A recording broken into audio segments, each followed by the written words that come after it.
This is John Abrams, and this is The Variety Artist, episode 37. This interview really opened my eyes about Santa. Like a lot of you, I'd walk by a Santa in the mall and say, that guy looks like he's having fun. And the truth is, he probably is. But there's a lot more to being Santa than just donning a white beard and putting on a red suit. It takes a very special person to become a great Santa. Today's podcast is brought to you by Audible.com. They're offering you, the Variety Artist, a free audiobook download and 30-day free trial at thevarietyartist.com/book. Over 180,000 titles to choose from for your iPhone, Android, Kindle, or MP3 player. Just go to thevarietyartist.com/book right after this podcast and get your free audiobook. Now, let's start the show. Welcome to The Variety Artist, providing aspiring artists and entertainers with in-depth discussions from top performers from all over the world. So get ready to book some gigs, make some money, and have some fun with your host, John Abrams. He's the Santa at the Fashion Center at the Pentagon City Mall. He's been to Denmark for the World Santa Congress 10 years in a row. He's even traveled to Kyrgyzstan as the official USA Santa and to Japan 7 times as the only U.S. Santa. Variety Artist, I give you Douglas Gowin. Well, good morning. Good morning. How's it going, Douglas? Doing well, and I hope you're doing well. I am. So we're going to talk a lot about Santa, of course. But before we do that, tell me a little bit about what is a day in the life of Douglas Gowin when you get up in the morning, or what's going on? Well, it all, of course, depends on the time of the year. Right now, it's up, have breakfast, start putting the Santa face together, and heading off to the mall. Oh. Opening day for us is on Friday. Oh. So I will be there between 10 to 12 hours a day. That's just during the Christmas season? Yeah, just during the Christmas season. But you just went to Japan a little while ago. About a month ago, yeah. Do they have a different season than we do? They have to do the events off-season in order to be able to get international Santas. Otherwise, it's a little difficult because we're all working. Oh, sure. That makes sense. We were there in September for an event that was about a week-long event. Every night it was in a different hotel each night and a different city every day. What type of event is it? Are you being Santa at different places, or what type of an event? It was the Arita Santa project, which was hosted in Saga, Japan. We left Tokyo fully dressed and handed out Christmas cookies to passengers getting on the plane before the 16 of us boarded the plane to fly from Tokyo down to Saga. Then when we arrived in Saga Airport, there were 2,000 children waiting for us. Oh, I bet you they love that. Oh, yeah. Is there more than one Santa getting out of the plane? There were 9, I think it was 9 Santas and support staff, wives, elves. So these kids are flipping out because they're seeing all sorts of Santas hop off the plane? Oh, yeah. In Japan, it's very interesting. It's because they're not expecting you to give them a gift at that point. The touch of your hand, a smile, maybe a selfie, they're happy. Do they have different traditions than we do here? Yeah, there's one big tradition that the Santa from Japan and myself and a few other Santas have been working on. They feel that Santa comes from Finland. Oh. We are working hard to show them that Santas come from many places in the world, but primarily from the heart. What a neat experience. Oh, yeah. Now, before you were doing Santa, I was reading you were or are an optician? Yes, I am. I'm still currently a licensed optician. I take the prescriptions that the optometrist or ophthalmologist had written, then verify that it has been entered into the system correctly. When the glasses come out, I check them. I adjust, fit, teach people how to use the glasses. Got it. So what took you from optician to doing Santa? Well, November, December tends to be pretty much the slowest season for optics. Okay. If you had $250 to spend, are you going to go buy that new pair of glasses that you probably desperately need, or are you going to hold off until after the holidays, because of buying gifts? Right. I'm going to spend that money on my kids. Mm-hmm. All of a sudden, I found myself going from a 40-hour work week to 20. Oh yeah. And at one of the worst possible times because I needed a root canal and a crown. Yeah. The mall where I first started had probably one of the worst looking Santas I had ever seen. Mm-hmm. They did a Father Christmas type look. So it was a long gown and big overcoat and everything else. Okay. He just sat there, never moved, never waved, I don't think he ever made eye contact with anybody. And he had black horn rim glasses and wore tennis shoes. Oh. At that point, I already had a beard. It was short. I figured, okay, well, what can I do? I said, well, I could do that. Yeah. So I went and talked with the mall marketing director. Then the next day I had an interview with the photographic company that furnishes the equipment and Santas and all that for the mall. Mm-hmm. Day after that, I spent 8.5 hours at a beauty salon having 5 different beauticians argue the best way to make my hair light. Oh. I'm surprised I left with hair. Because at that point, I actually had very dark brown, almost black hair. Mm-hmm. I left looking kind of orange. Oh, no. Well, what color is your hair now? Well, it's kind of hard to say because as it grows out, there's a whole lot of white, there's a whole lot of silver, and there's still a whole lot of dark. Okay. Even then, they were only letting me work part-time. Mm-hmm. I was alternating off with 2 other Santas and myself. So I would be working upstairs in the optical shop, white beard, the whole bit. Yep. They would have somebody with the fake beard and just sitting there. Oh. People were like, shouldn't he be up here and you should be down there? Yeah. But after 2 years of that, I was offered a single Santa position at the second largest mall in America, which is actually King of Prussia Mall right outside of Valley Forge. And did you just fall in love with doing Santa? Well, I've been a Santa at heart probably since I was like 6 or 7. Grew up in the Midwest in an area town that was a nice area, but there were a lot of kids that didn't have the things that I had. Mm-hmm. It bothered me. So I would take my toys that I no longer played with, and I would clean them up and make sure all the parts were there. Mm-hmm. And periodically through the year, I would put them on somebody's doorstep. Without them even knowing it? Oh, yeah. Put them on and knock real hard and then run and hide. Oh.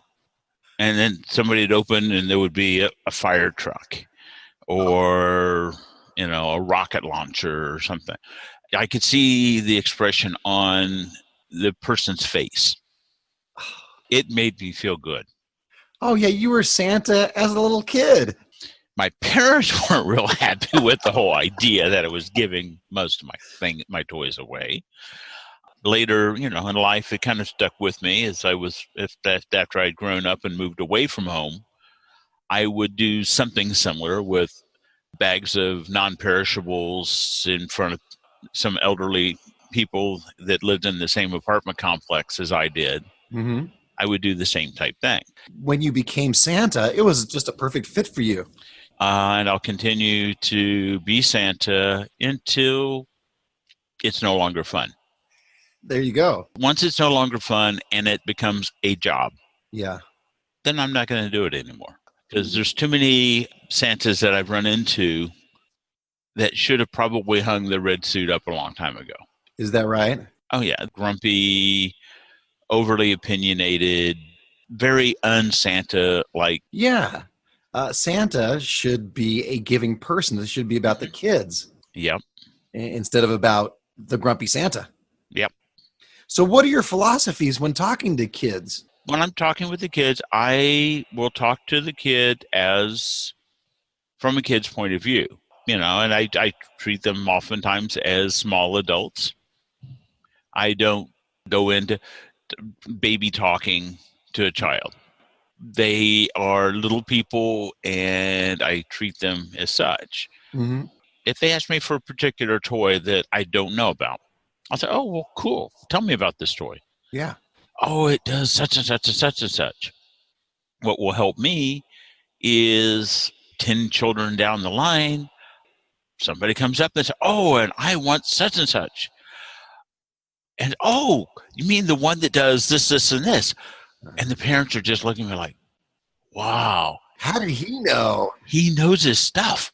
You've seen trends throughout the years of all sorts of different types of toys, from the Tickle Me Elmos, dolls, all of those things, right? And some of the crazy parents flying to like London, because they weren't popular there, buying up 6 or 7 and literally getting right back on a plane and flying home.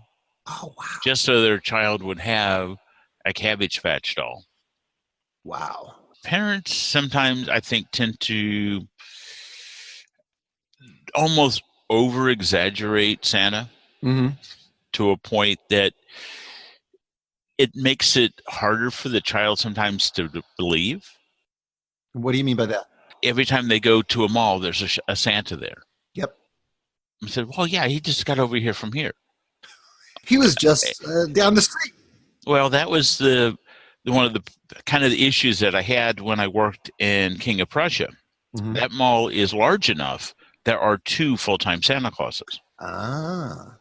One in each half. You actually have to cross like a bridge to get from one mall to the other. Right. Children are like, how did you get over here so quick? I said, oh, I have my ways. I'm Santa. They put a special trap door under the Christmas tree. Oh, okay. It crushes me when I see a parent all of a sudden tell a child, oh, there is no Santa. Right in front of you. I will still talk to the kid almost in the same manner that I would talk to any child. But I'll hit him with something like congratulating him on doing so well in school. Sure. Well, I leave them with this feeling that, well, maybe there is. Because, well, how did he know I was doing good in school? Well, one, because you're out at the shopping mall. Yeah. Your parents haven't put you in lockdown in the house. Yeah. I think one of the biggest kind of issues Santa-wise that we're running into is actually cell phones. Why? Especially with parents, because they're not a part of this whole experience anymore. They drop the kid off, they're up on my lap, we're talking, and the parents over by the photographer and looking at the pictures or on their phone, and they're not listening to what their child is saying. Is that different than it used to be? Oh, yeah. Well, years ago, your child would come up and sit, and you would talk, and the parents would actually be standing behind the child. Oh, and be involved in the whole process. Where the kids don't think the parent can hear, but as I'm repeating what the child is asking for and this and that, the parents are able to hear. There was this wonderful thing that happened. Well, it wasn't wonderful. It was a bit of a nightmare thing that happened to another Santa friend. Oh. He had a child on his lap. Dad had his little earbud in and all that. And he's talking with a little girl, and she asked for, I think it was the butterscotch ride-on pony. Okay. Well, it's a $500 toy. Oh. It's part of the For Real Friends. Well, they were next to impossible to get. The Santa is talking, and he knew not that he wasn't supposed to say anything. He repeated it back, and the dad nodded. And he went on to something else, and then he even repeated it like a second time, and the dad nodded. He said, okay, Dad nodded. He must have it all taken care of. Great. And, well, yeah, that's what you would think. Uh-oh. Dad was on his phone. Oh. And the little girl hops off and runs up to her daddy and says, "Oh, Daddy, Santa says that he's going to give me this butterscotch pony that I so wanted for Christmas." Oh, no. And he goes, "Oh, that's really nice. Let me go have a talk with Santa for a minute." Uh-oh. Here it comes. Oh, yeah. It says, "And what day and what time are you delivering this toy for my daughter?" And he goes, "What do you mean?" It says, "You just promised her this toy." Yeah. And he goes, "Well, you were sitting there nodding your head." It says, "No, I was on a business call." The photo company actually basically had to take any open bodies that were available in the office. They all sat down and went through eBay and Amazon and whatever toy company they could find to find one of these. And they actually did did find it, and they sent it to the mall, and he actually had to deliver it on Christmas Eve. Oh, the Santa? Yeah. Do you know if he ever heard from the dad again? At that point, I kind of lost contact with that particular Santa. Oh, I think I want to go up to that Santa and say, "Santa, I need a new car." Usually, if I get one of those, I kind of put my finger and thumb up about 1.5 inches wide, so it can be about this size. Very small car. And they're like, "Oh, okay." Yeah, Mom and Dad can handle that.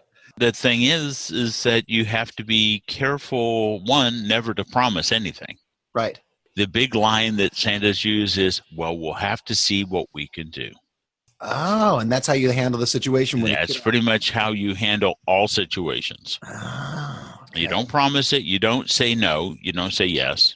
I had one little girl who came up to me who had just seen a TV program. It was like the world's most expensive toys or something. Oh, wonderful. "Oh, Santa, I want the $35,000 7-room Victorian dollhouse with all handmade furnishings." Okay. And I had just seen the program, so I kind of knew what she was talking about. And I looked at her and says, "No, I don't think so." And she looked at me like, "But Santa," says, "one, if I was able to even bring that to you, your parents would never, ever let you play with this. Probably even touch it. Yeah. So what is it that you really want for Christmas?" And she kind of sheepishly looked at me and says, "I'd really like the Barbie dream house." Well, that's a little more workable. We'll see what we can do. There you go. Kids will see something and they're like, okay, if he's Santa, because, I'm sorry, you see a movie and Santa gives them exactly what they want. Right. And the Santa that everybody tries to emulate is the Santa from the original Miracle on 34th Street. He actually will tell the parent where to go find these toys. He didn't actually say, "Oh, yeah, I can bring that." He'll look over at Mom and say, "Oh, that's on sale over at Bloomingdale's. It's on sale right now for such and such." Yeah, I was going to ask you about that. Not about the movie. Well, I was going to ask you about that too. But do you ever have stores that you refer to, or is that against the rules, or how does that work? Occasionally, if there is a particular toy that is super, super popular, I might suggest, especially if a parent asks me, says, "I've tried here and here and they don't have it." Yeah. So then I'll say, "Well, then you might want to try this or this." Not so much anymore since everything's gone online, but about the 2 months leading up to the start of the Santa season, I used to get probably 15 or 20 toy catalogs a week. Oh, yeah. What they're predicting the hot trends are. Right. I would think you would be the perfect person to talk to about what the hot trends for kids' toys would be. Most of the toys that kids are asking for are movie tie-ins.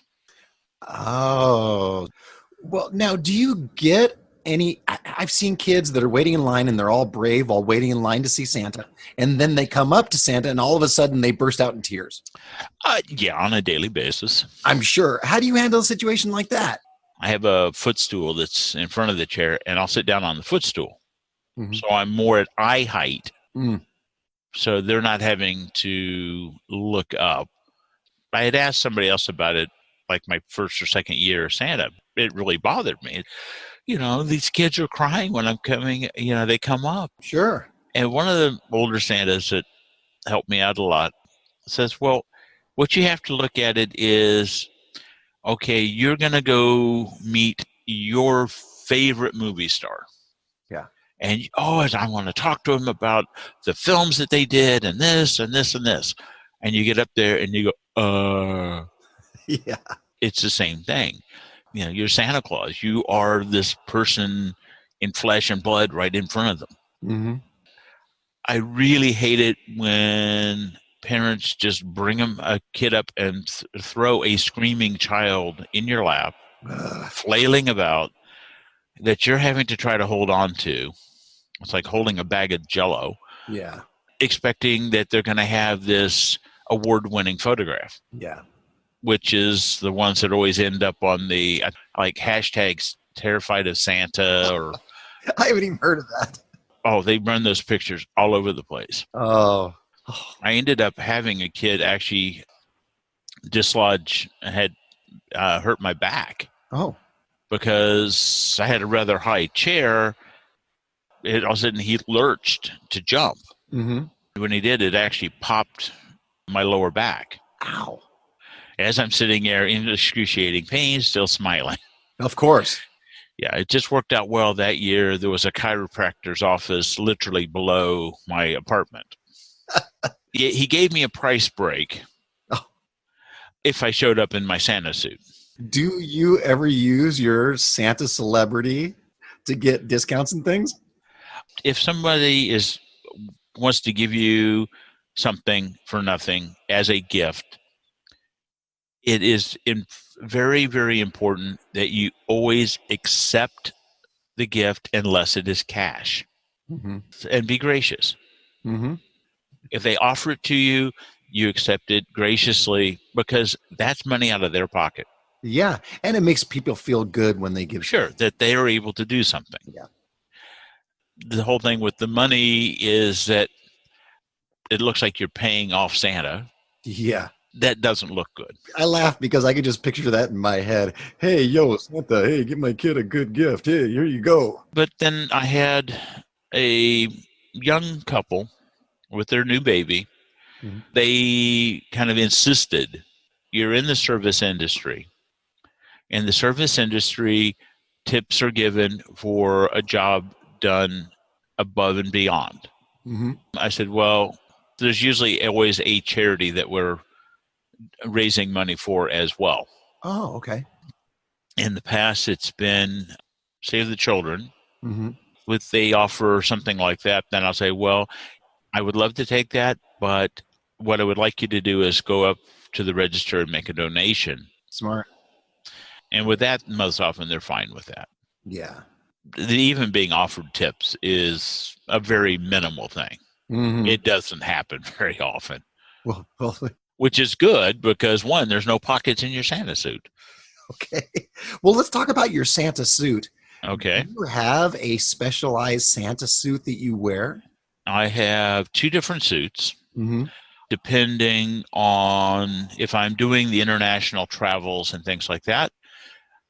I actually have an all-white Santa suit. Okay. And that is my international suit. Mm-hmm. It's actually what I call my summer suit. Okay. It's lightweight. It's machine washable.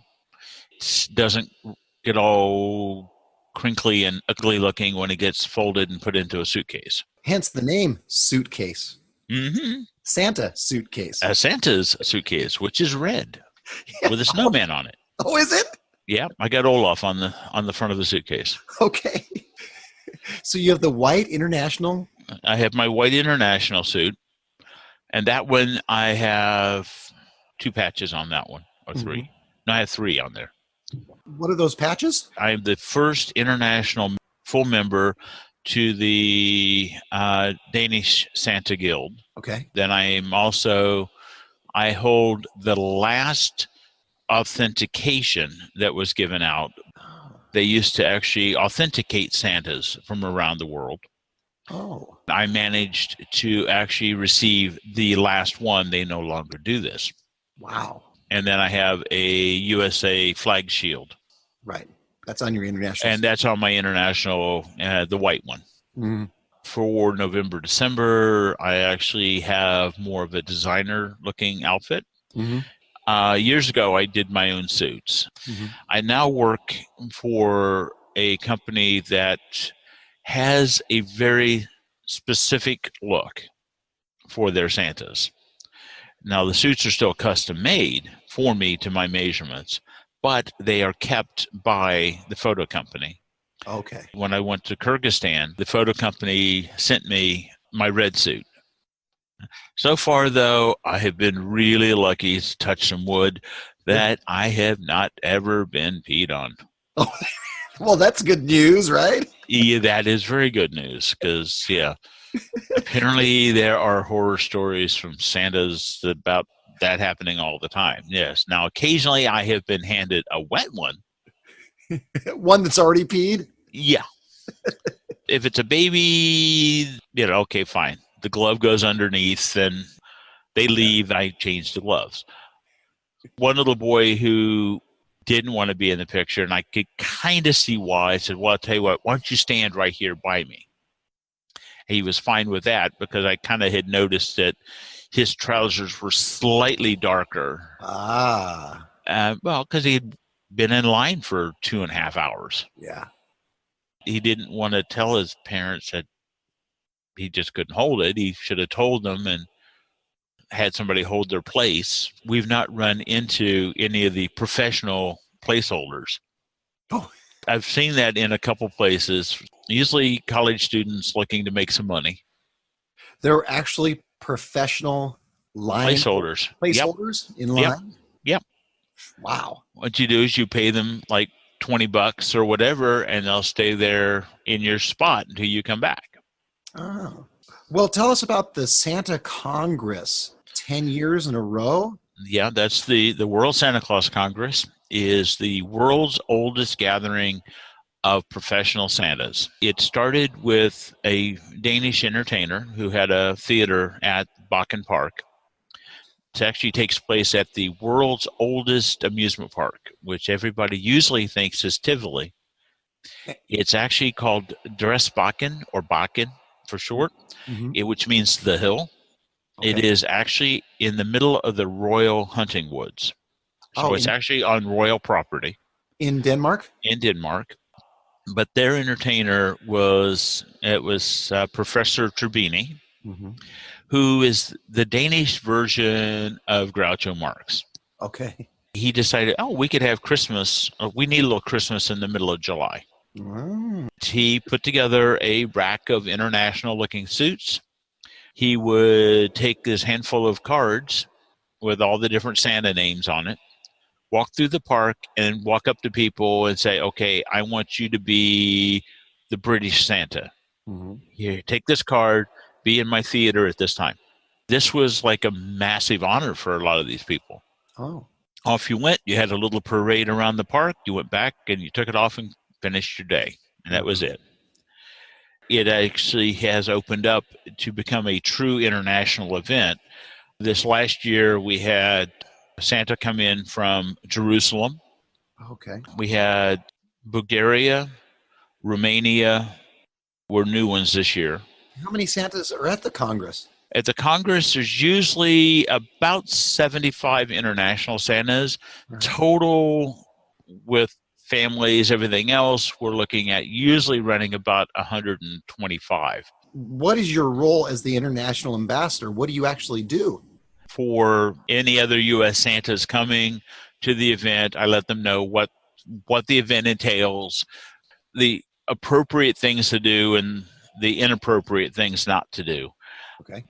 Smoking out of your suit. Yeah, Santa smoking. It started off when I first used to come. It was like a 2-3 day event. Now it's moved up to 4, possibly 5 days. Oh, wow. And I'm usually there for 2 weeks. Oh, we have some fan questions. You have a bunch of fans. Well, good. Would you like some fan questions? Well, of course. All right, our first fan question comes from Brett Bolich. He's a terrific magician out of Southern California.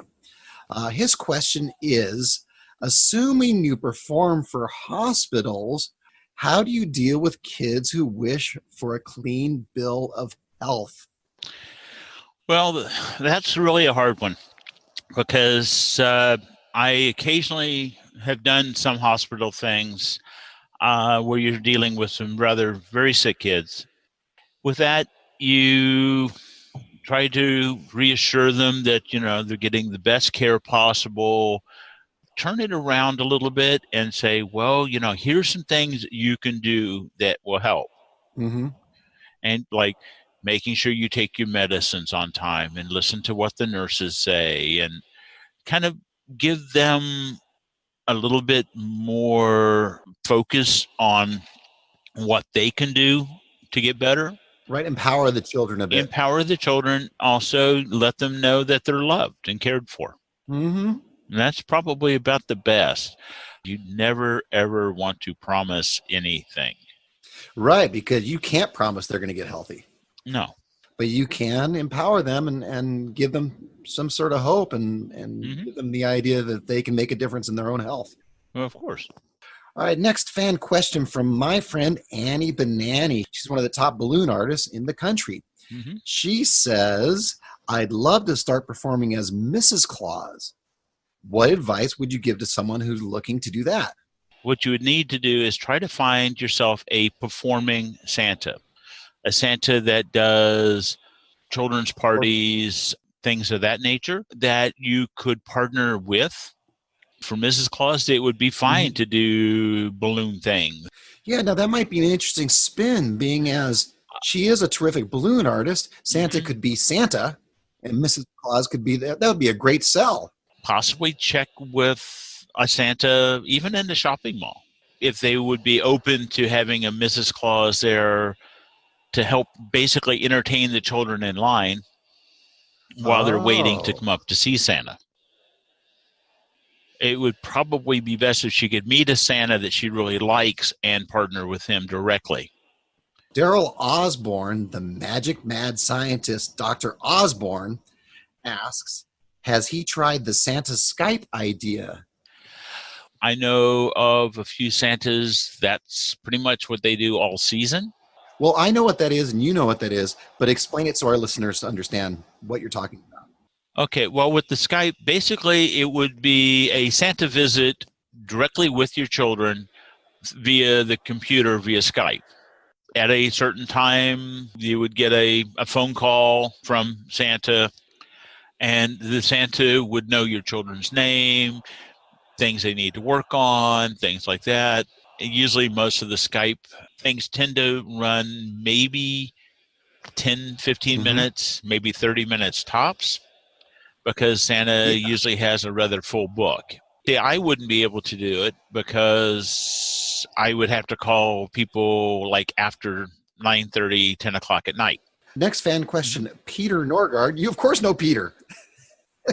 One of the world's top ventriloquists says, in my opinion, I think Douglas is one of the best Santas in the world. He says he's definitely in the top 5. Shucks. What is your secret? That's a pretty wide open question. I think what sets me apart from what other people have told me that sets me apart is that when I'm not in my suit, I'm still Santa. I have a very quiet, most people would tend to laugh at it, but I tend to actually be rather shy. But when I'm doing Santa, then Santa comes out and Santa is a little bit more outgoing. I always have time for a child. When you are in a Santa suit, you are Santa, point blank. Once you pretend to be something, then somebody is going to be there to poke holes in your portrayal. If you are, then you are, and that's just how it is. All right, we'll go on to the next one. Yeah. Next fan question from Michael Warsham. He's a terrific magician out of Maryland, your neck of the woods. Asks, what is the youngest age of a person you know who can do a pretty good job as Santa? I could say in your 30s, since I started about 30, 31. If it's in your heart And then I think anyone could actually be a really good and become a great Santa. There are movie quality beards and mustaches available. Steve Axtell says it used to be rare to see. Well, you talked about the real beard as opposed to not real beard. We now call that a designer beard. Oh, is that what you say? Yeah. Okay. Because it sounded so bad. Yeah. We have the naturally bearded Santas and we have designer bearded Santas. Naturally bearded. Right. Got it. And designer beards. I will rephrase the question. That's okay. Okay. It used to be rare to see natural beard Santas. Now with the boomers aging and a lot more white hair and beards, it's rare to see designer beard Santas. Has that demographic culture change made a difference in the quality of Santas? Yes and no. Just because you have a nice big white fluffy beard and a little round belly isn't necessarily meaning that you got the right persona and the right attitude for being Santa. I know that most photo companies and most ad agencies and things like that are looking for naturally bearded Santas than the designer beards. Okay, yeah, because they're looking at the photos and looking right. They're looking at how does this look from 10 inches? Yeah. And not how does this look from the back row of a theater? Sure. But with the newer designer beards, it definitely is giving a lot more Santas and the people that want to try it out actually gives them a better chance than the thing that looks like a bunch of cotton balls stuck on your face. Yeah. And kids know the difference. But that's the strangest thing is that they see Santa, regardless of what Santa looks like. Interesting. It's like going to Disneyland. Okay, yes, you know that there's somebody in the Mickey suit, but they see Mickey Mouse. Sure. Or even if it's a face character. Yeah. You go to Disney and look at the princesses. So, you might see Belle 4 times in the day. They look similar, but just a little bit different.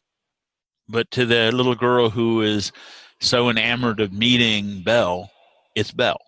Oh. Yes, I'm glad to see that there's more naturally bearded Santas coming around now because beards are definitely a little bit more acceptable, even off season. Yep. This is definitely not the type of beard that you can take off at the end of the day and put it back on tomorrow. Even at the end of the season, you can't, clean it and pack it away. It's like an ongoing process. Yeah. So it is, a major undertaking to have a big beard and keep it. Yep. Now, other than your Facebook page, where can someone get a hold of you? I'm always open for emails.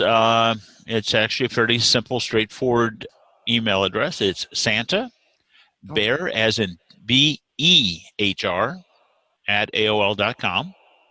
In the subject, put on their podcast. Okay. That way it doesn't get knocked over into the spam file or the other. It may take me a few days to get back to you because, as to say, starting very soon, I'm going to be tremendously busy. Oh, yeah. As I say, I always make time for anyone who wants to chat with me. Perfect. Thank you, Douglas, for doing my show. No problem, sir. Thanks to all my variety artists. If you found this podcast valuable, tell a friend. That's how we can spread the word. Also, make sure to get your free audiobook from audible.com. Just go to thevarietyartist.com/book to get your first book for free. You can reach me at my email address at john@thevarietyartist.com. Now go out and book those gigs, make some money, and have some fun. That's all for this episode of The Variety Artist, but your journey continues on our website. Go to thevarietyartist.com for more strategies, insight, and resources, as well as show notes on today's guest to assist you in your career. We'll see you on the next episode of The Variety Artist. But until then, go out and book those gigs, make some money, and have some fun.